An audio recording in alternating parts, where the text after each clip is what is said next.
ہے، آپ سمجھتے ہیں آپ کے کھانے اور پینے پر پابندی لگا دی گئی ہے، آپ سمجھتے ہیں آپ کی عبادتوں پر پابندی لگا دی گئی ہے. نہیں، ابھی ظلم کی انتہا نہیں ہوئی ہے. اگر ظلم دیکھنا ہے سیدنا غوث اعظم کے زمانے کو جا کر دیکھو. اگر ظلم دیکھنا ہے سیدنا غوث اعظم کے باپ کے زمانے کو دیکھو. اگر ظلم دیکھنا ہے سیدنا غوث اعظم کے بیٹے کے زمانے کو دیکھو. یہ وہ زمانہ ہے جب منگول عروج کی طرف جا رہے تھے، مسلمانوں کو قتل کر رہے تھے، حد تو یہ تھی سروں کا مینار بنا رہے تھے، مسلمانوں کی عبادت گاہوں کو جلا رہے تھے، علمی مراکز کو آگ لگا رہے تھے. چاہے بغداد ہو، سمرقند ہو، بخارا ہو، ان شہروں کو آگ لگا کر ختم کیا جا رہا تھا. دنیا سے مسلمانوں کو مٹانے کی کوششیں کی جا رہی تھی.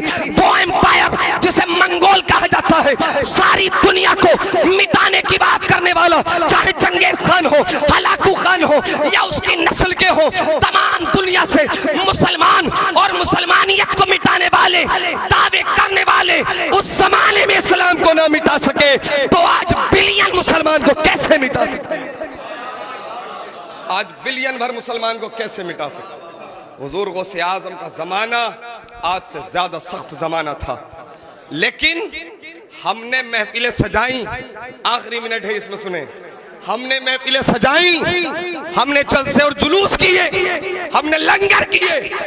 نہ یہ لنگر فرض ہے، نہ یہ محفلیں فرض ہے، نہ جلسہ اور جلوس فرض ہے. ہم پر جو فرض تھا اسے چھوڑ کر جلسہ اور جلوس کیے. ہم پر جو فرض تھا اسے چھوڑ کر کیے.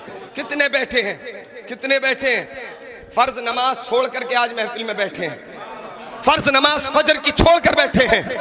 فجر چھوڑنا فرض نہیں تھا، فجر پڑھنا فرض تھا. محفل فرض نہیں تھی، وہ فرض تھا اسے چھوڑ دیا، جو نفل تھا اسے کر لیا. اس لیے ہم دلدل میں ڈوبتے چلے گئے. ورنہ دیکھیں، دو نام لے رہا ہوں، بات ختم کر رہا ہوں. ورنہ دیکھیں، ہم تو مرد ہیں نا، ہم تو مرد ہیں نا، اور مرد اپنے آپ کو طاقتور سمجھتا ہے. جب اسلام کے ماننے والوں نے مذہب اسلام کے سانچے میں ڈھل کر کے اپنی زندگی کو گزارا، شریعت کی پاسداری کا خیال رکھا، مذہب اسلام کے تحفظ کا خیال رکھا، تو مرد مذہب اسلام میں پیدا ہونے والی بیٹی رضیہ سلطانہ ساری دنیا کی پہلی حکمران بنی، جو ایک خاتون تھی.